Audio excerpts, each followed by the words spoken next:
Good morning, guys, and welcome back to Dusting Off Warlord, Saga of the Storm, featuring Uthanak, one of the original Nothrog Warlords. Not the original though. Krun did come out first with a slew of misprints. He had 4 hit points when he first dropped. I think he still should, but here we are.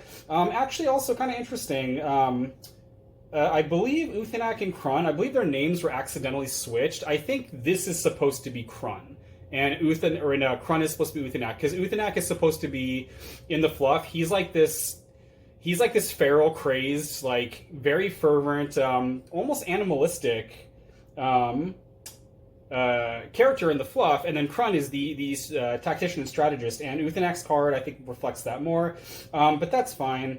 I also think it is really interesting, at least for me, back when Warlord first started, back in Warlord Saga of the Storm, I believe every faction had different classes for their warlords. So Freaks had a fighter and a rogue, Devs had a wizard and a fighter, and so on. But Nothrogs, if you were playing Nothrogs in the very beginning, when the game first dropped, your warlord was a fighter. I just always thought that was kind of cool. That's one of the reasons why I think, when I think of Nothrogs, fighters are what comes to mind, and that was forever ago. So Uthanak is a 5th level evil fighter. He has fighter stats. Unfortunately, okay, I'm gonna stop saying this. He's only got 3 hit points. That sucks, but whatever. And all this guy does, he's so simple, but I think he's awesome.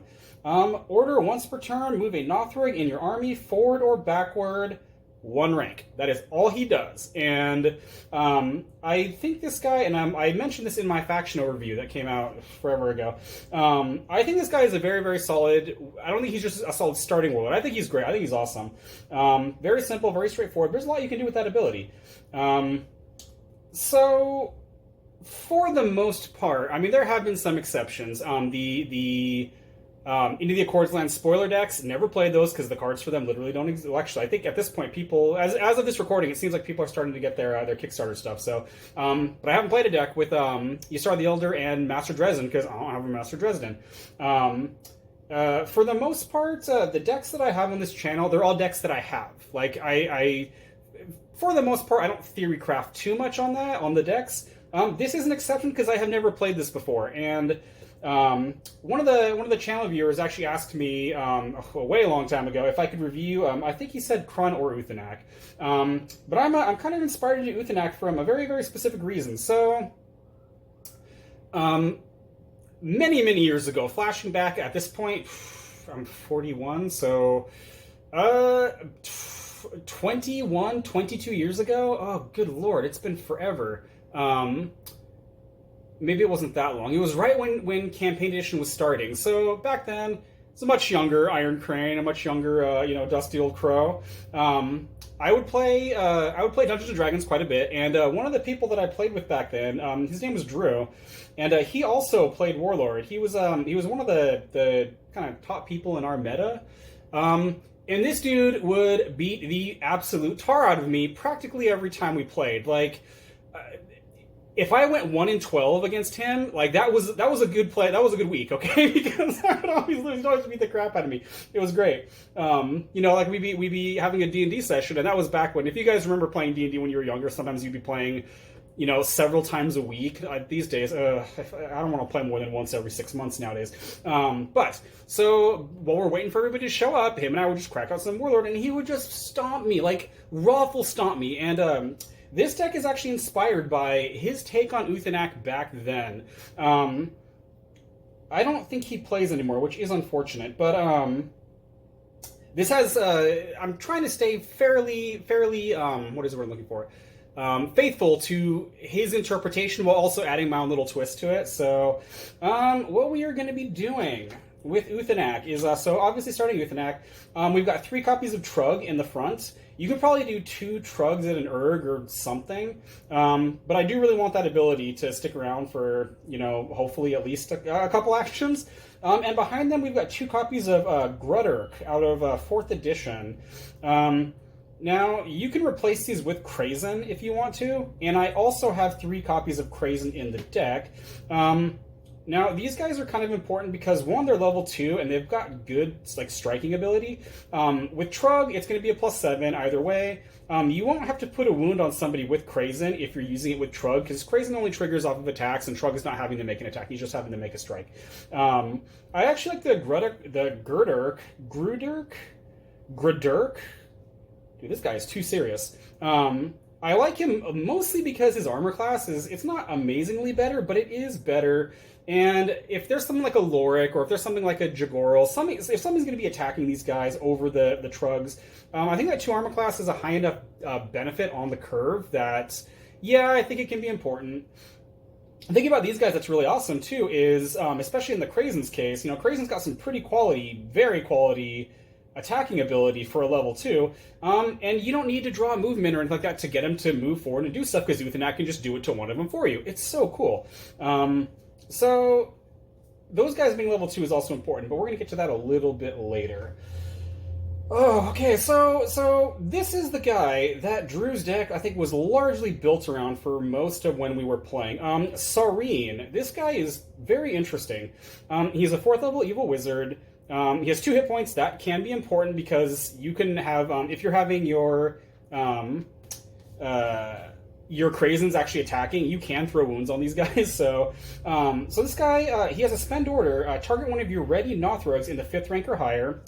The Nothrog attacks, only targeting characters in opposing last ranks. Until end of the turn, characters in opposing last ranks may target the Nothrog with melee strikes as if in an adjacent rank. So what this guy is functionally actually, I'm not even functionally doing. This guy makes it so that they can't really hide in the back, because if they try hiding in the back, Sareen is going to have somebody, and because it has to be a Nothrog in rank 5 or higher, it's probably a Nothrog you don't want attacking you. And in case you don't want to have to slog through all the guys in front, and you're just like, I don't want to do that. You've emboldened, or you've mass blessing your front. I don't want to deal with that. I'm just going to have my Sareen calls one of my guys in the back just to start freaking punching you, and it's awesome. And low-key, this guy is... Votar seem to do this. They seem to have a thing about swinging very, very long distances. I don't know what it is. I don't know if they're like astrally projecting their fists at you or something. I don't know what it is. I don't know if they're I don't know. But this guy is so awesome, and because a large part of the deck is built around this guy, even though he's unique, we are going to be running 3 copies of him. Yeah, so to get his ability to work, who we're going to be using this on, we've got 3 copies of Eridan, a copy of Rock, a copy of Kelsuk, and 3 copies of Kurakachuk, okay? And I only know how to say this guy's name because Josh was on my channel and told me, because this was one of those guys, when I would look at him, I'd be like, I play this guy. So Eridan is a freaking awesome character. I really wish he was a fighter, but it's cool he's a monk. So he has 2+4s, which is not amazing, but eh. One of the things is, again, if they're trying to hide in the back, a lot of times their stats aren't very good. So 2+4s, especially +4s that do an additional wound, you can do some damage with that. He also has this react. After he inflicts wounds with a melee strike, I don't know how this is... With all the word clarifications, I don't know if this actually does what it's supposed to do anymore, but what it's supposed to do is, after he inflicts wounds with the melee strike, if the target suffers more wounds than he has hit points, inflict wounds equal to the difference on a character adjacent to the melee strike's target. So this with Sari, and again, you can potentially chainsaw through a bunch of stuff back there. Like, say they're trying to do like an Oreo, where like they don't want to be in the front because you have guys in the front that are going to be attacking him. They don't want to be in the back because they don't want Serene to go, and they might try to hide in the middle, like in rank 2 or rank 3, and stack guys behind them. Eridan can potentially chew through a lot of that fairly quickly. So that guy's awesome. He is level 4, so he wouldn't immediately qualify to be used with Sareen, but Uthanak can order him backwards, and he doesn't have to spend to do that. So, yeah, so we're doing that. The Rock, this guy is... I think this is actually one of the guys who killed me the most, because his attack stats are insane, +12, +8. His armor class sucks, nobody cares. But wounds inflicted by his melee strikes may not be reduced. That is actually a big deal. Like, that's... You can't rely on healing to save you, and, yeah. He's also good. I don't know why this guy's good, because I think this guy is an elite hate guard, I think. It doesn't say so on this, because this is the 4th edition printing, or reprinting. I think that hate's dead, but his dream can still be a reality. I think this guy's an elite hate card, and I think his original flavor text is like, you shouldn't have done what you did because freaking Hulk here is gonna go freaking punch your face in. Also, if you're because a lot of times you don't necessarily need the Sarines to get stuff done. If they're playing a frontliner, or if they're just not playing a character heavy army, you might not need to be swinging in the back. It is nice to have that. But Marok also moves forward once per turn. So him combined with Uthanak, even without him spending, without drawing any movement, he's going from rank 5 to rank 3 just like that. And then he can maneuver to rank 2, and next turn, he can move up again and be good to go. Kelsuck is... this guy, I'm kind of on the fence about. He's only level 4. He does interplay as if he were level 5. He also inflicts an additional wound, which is important. Rorok not doing that extra wound, that sucks, but whatever. Really, this guy is in here because he's got this react once per turn after killing an opposing character with a melee strike, draw a card. I love drawing cards, so we're gonna try one of that guy. And the 3 Karakuchuks. This is kind of actually a large part of this deck is an oddity for me. Normally I don't really run this many copies of unique characters, but Karakuchuk, this guy can be such a gigantic middle finger if you're not ready for him. This guy can, like, I'm not even talking about him punching you, just his ability. Okay, so he's got plus 15, plus 7 for his melee strike. This guy, he's going to hit you. 17 armor class, he's going to dodge a lot of stuff. He inflicts an additional wound whenever he hits with a melee strike. While Karakuchuk is in play, all characters coming into play enter play as if they were 1 level higher. Your level 1's enter play in rank 2. That can freaking suck. That can suck. That can be horrible. And and I think one of the reasons why I'm okay running 3 copies of him is this guy tends to draw a lot of fire because this guy is an asshole. And once you've used Serene's ability, like, anybody can swing on him, and I don't know, I have a feeling that he might, even though he's got 4 hit points, which actually is quite a few hit points, he might die really quickly, and I want to keep this guy in play because I want to keep abusing that ability. I want to say, I can't remember where I read this, and I don't know if this is true or not. I want to say the reason he works like this is because he's so intimidating, like, everybody takes a step back. That's awesome. So 3 copies of that guy because that guy's pretty cool. And then we have a couple support pieces here. We've got 2 copies of Sathas. Again, I like drawing cards. We have 1 copy of Tauren because I like looking for cards. And you really, again, when you need the Serene, you really want the Serene. She's also one of the only ways to, like, toss cards in this deck. Really kind of want to try to fit Thrust into here too, but I don't know what I drop right now. And then a copy of Grease and a copy of Votar Plains. Now I've covered Grease, I think, several times. Grease is awesome. After a Nothrog is wounded, ready the Nothrog until Grease readies, stuns release play. The Nothrog gets the ability react once per turn after an opposing character wounds this Nothrog, ready this Nothrog. Potentially 2 ready techs. And if you end up having to stun one of your guys forward, they don't need to be able to take actions when they're stunned because they're not the ones who are performing the Grease initial ability. So again, if you stun a Karakuchuk or you stun a Rorok up front, this is a way to potentially ready them twice, which, some of these guys with their fighting stats, yeah. And then Votar Plains. This card, I think, is also awesome with Uthanak.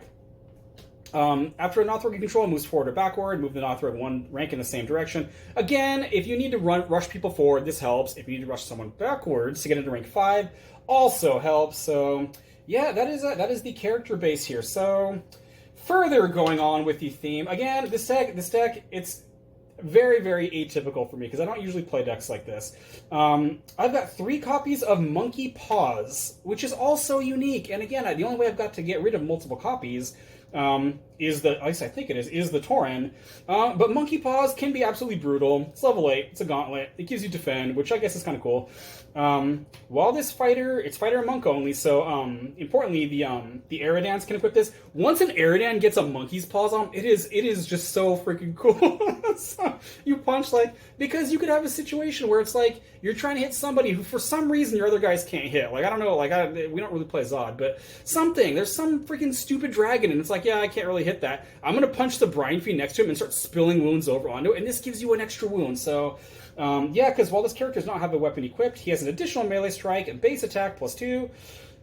When he attacks and inflicts an additional wound with melee strikes, this is better than a lot of weapons. the attack bonus is not super good, but these are all Nothrog, so I think that like the Eridans I think are the worst at +4. The rest of these guys are like +8, +12, +15. Even Uthanak can throw that on, although I don't really know how often I'd be doing that. I guess if you get desperate. And giving you the extra wound. So yeah, pretty awesome.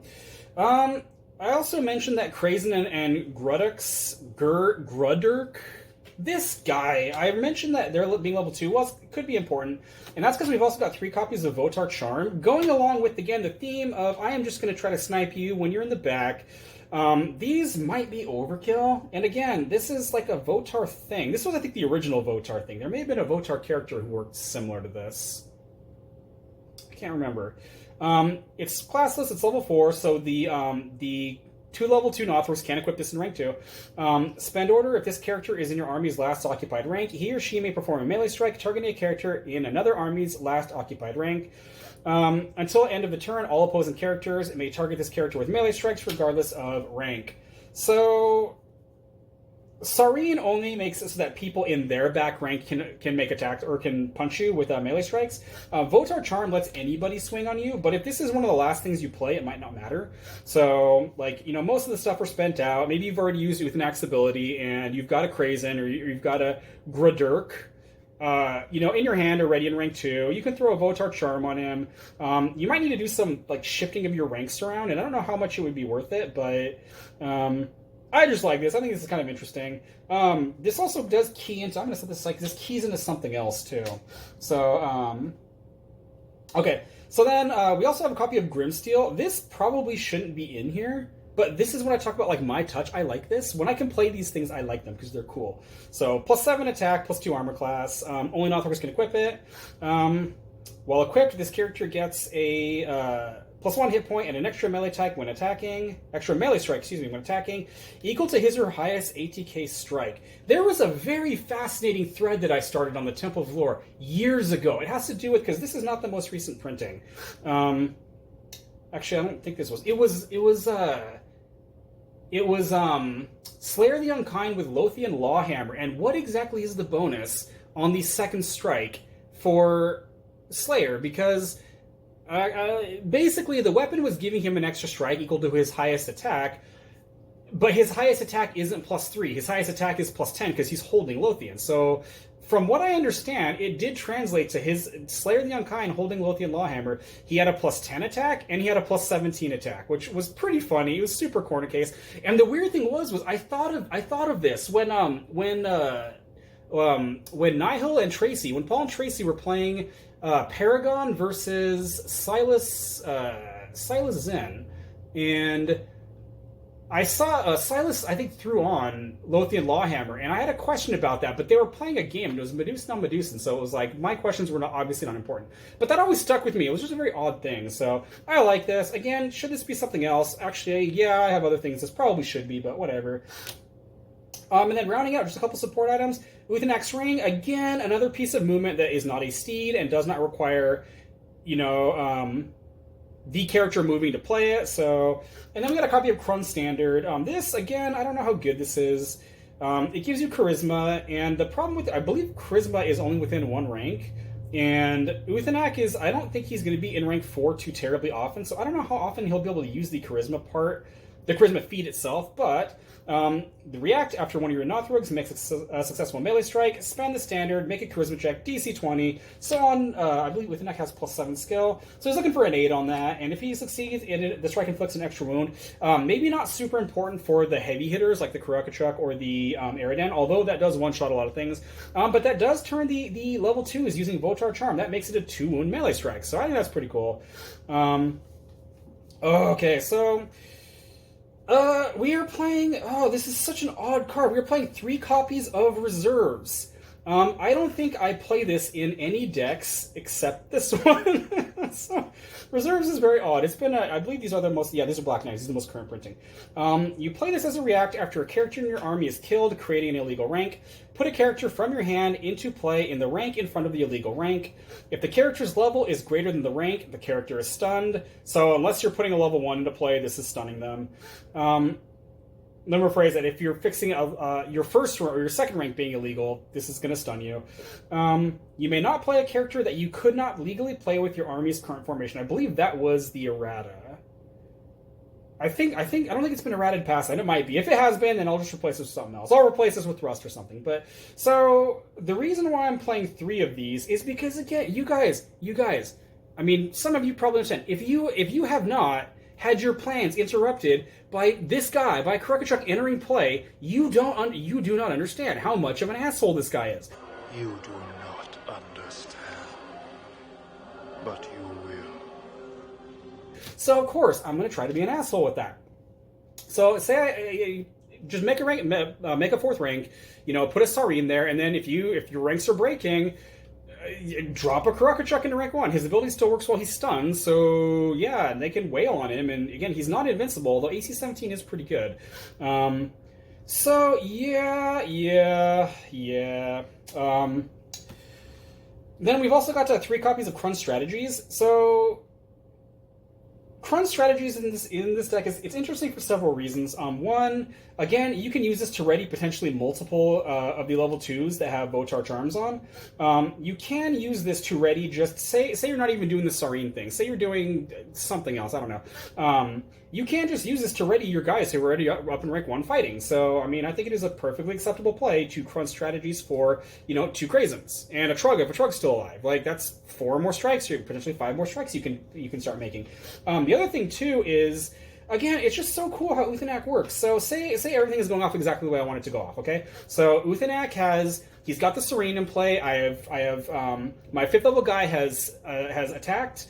Now Uthanak can then move the level 5 character because Serene does spend you, so because you're performing an attack. Uthanak can move the 5th level character forward and just have them fall up to the front or whatever. You can play another 5th level character, and Crunch Strategies can ready the Sareen so you can do it again. I think that's really cool. I think it's very interesting. Lots of applications for that. Again, the whole thing about it, if this fighter is your Warlord and has an attack of 10 or more, you can move him back. I don't know how often that would matter. It would if you ever made it go off. I guess you'd have to be holding one of the monkey's paws, and they're unique, so you probably don't want to on Uthanak. But if you were moving backwards, you could get in range to use Charisma on one of the level 5s. So, yeah, I think it's interesting. I think it works. At least I think it's going to work. I'm going to have fun playing this deck, I think. Then rounding it out, we've got 3 copies of Stubborn and 3 copies of Close Ranks. This is more action movement.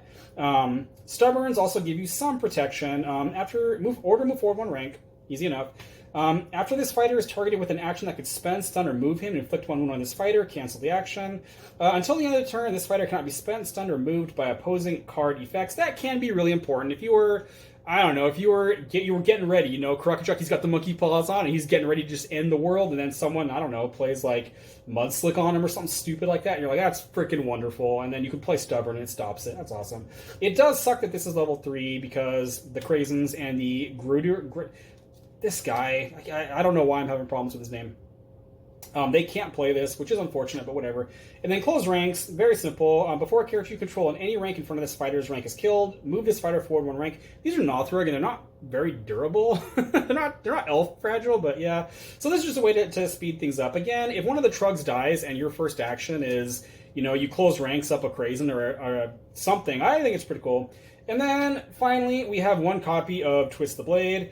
This is, I think, almost certainly not necessary, but I always feel comfortable having one of these in my deck. So, yeah. I mean, again, it could be something else, but I'm going to stick with it for now. So, that is what I am going to try to spring on my unsuspecting opponents the next time we game. There are a lot of things when I was building this deck that I think are potentially stuff you can do. Unfortunately, the most glaring one is replacing Uthanak with Setrok, because Setrok... Again, Uthanak moving things backwards, I've played Uthanak games where he does do that, and I'm pretty sure it will come up. But the fact that Setrok, she can still move something forward, and she can perform a tactics action once per turn without spending, that means she could potentially Crunch Strategies twice, which, yeah, this might not be the most appropriate deck for that, but Yeah. So, Setrock came out in 4th edition. She came out in Shattered Empires. Her stats are worse than Uthanak's. Also, very odd. I didn't really notice this until I was looking at her. She does not have the 4th hit point like a lot of fighters in 4th edition did. Even the support fighters like Sigurdur. Sigurdur, I don't think is ever made to go to the front, and he has a 4th hit point. So, once per turn, Setrock may perform a tactics action without spending, and then spend order. Once per turn, target another non-stun Nothrog you control. Move the target forward 1 rank, or the target performs a melee strike. This is a tactics action, so you can do that once without spending, and then crunch strategies, or vice versa. So yeah, again, one of your those level 2s performing a melee strike. Again, those are not small melee strikes, so it probably should be her, but we're gonna play with an act. The other thing, and again, me running like 6 copies of unique cards. Again, I don't normally do that. Actually, I think it's more than 6. It's 3 Serines, although the Serene is kind of integral. The 3 Karukachucks and the 3 Monkey's Paws or whatever. I don't normally do that. I normally diversify things because, yeah. And so if you do that, you can also run the Rotarius. This is basically the this guy is what all of those MRPs in 4th edition that people got to like win prize. This is what they should have been, okay? Because functionally speaking, this is the Rotarius in 4th edition. The Rotarius was way too good to be in 4th edition, so they nerfed him. But they didn't change. They made a new card. They made him a new name, and that's what all those erratas should have been. You know, Master Nandale should have been like a Nandale like out of retirement or some shit like that. I don't know. That kind of thing irritates the crap out of me. Because again, I play open formats more than the current format. So having like my Gednuries, having my Gednuries nerf, I was pissed when that happened. But yeah, so this guy, he's like baby Rotarius. His attacks are the same. He has 1 less hit point, 2 less armor class. So this guy is like fair. He's also much more fair in that his ability only actually does. Yeah, okay, so he still does the extra wound.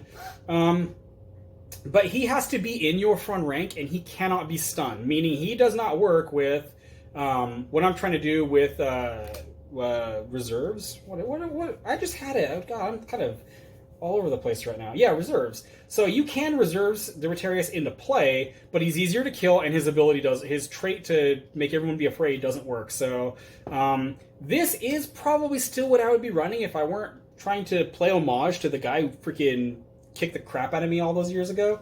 You also run like Ardak, who is also kind of an interesting character in his own right. He's got really good attacks, 15 armor class, a spend order, target lower level non-stun Nothrog within 2 rings, performs an attack without spending or gains +8 attack and power attack +8. This would be really good with the Eridans, but the Eridans, I'm more interested in Karakachuk doing things, and this guy doesn't work on him because his level's not high enough. So yeah.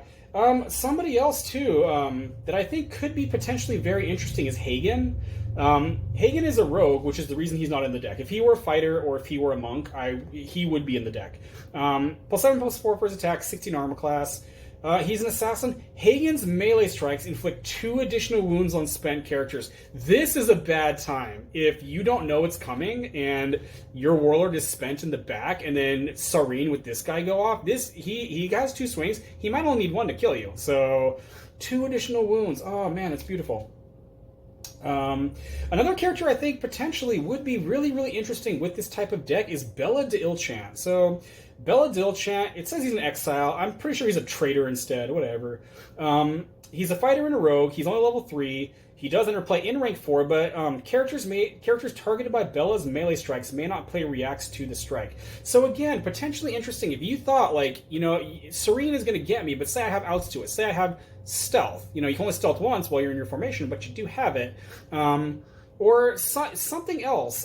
Characters targeted by his strikes. Now, other characters can react, so old Gednuri, I guess, could still react, but if they have some way that they were going to try to stop the strikes, he shuts it all down. So I think that's pretty interesting. I don't know how good it would be because his attacks aren't super amazing. He's also level 3, so it's the gear I'm running, like, he's probably not getting a Monkey's Paws on. He'd have to go up to rank... Well, I guess he would have to go up to rank 5 to do that.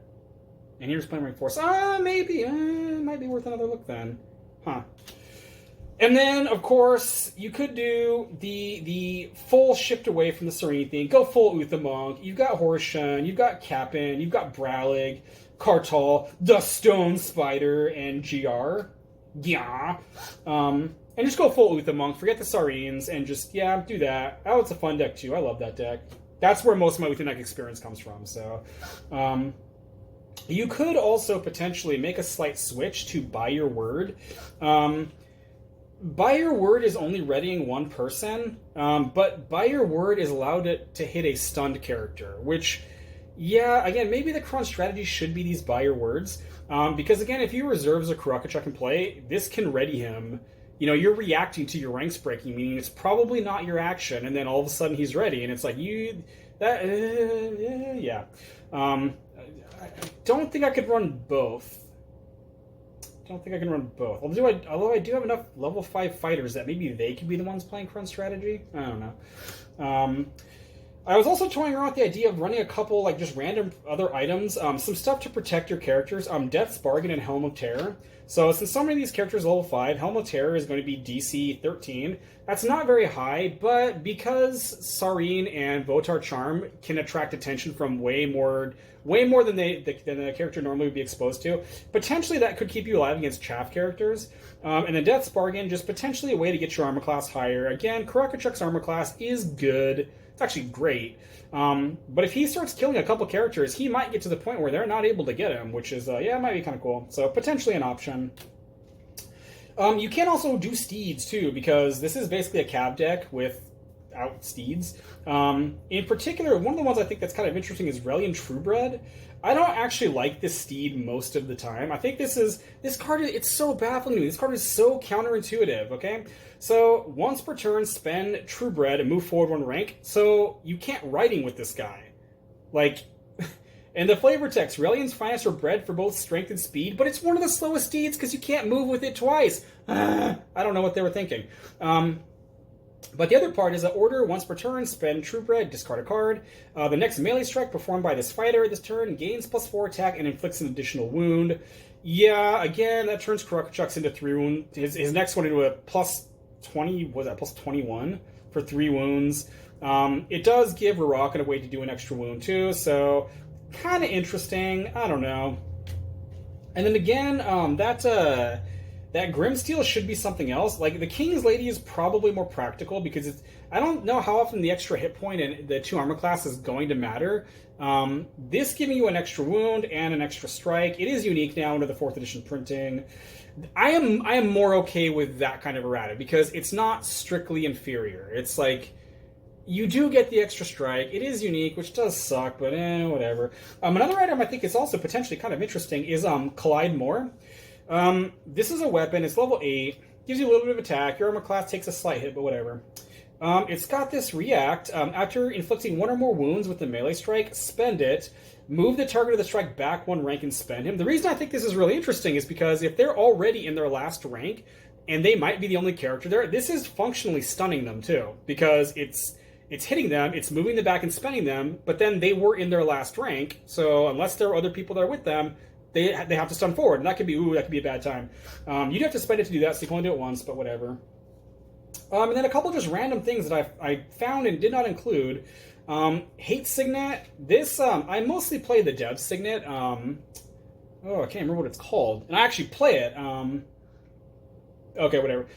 This is just, you throw this on a guy, probably, I guess Uthanak would have to move back to equip it, but you throw this on one of your guys, and then before you put a Nothrog into play, discard it, the Signet, to reduce the entering play rank of the character by up to 2 ranks.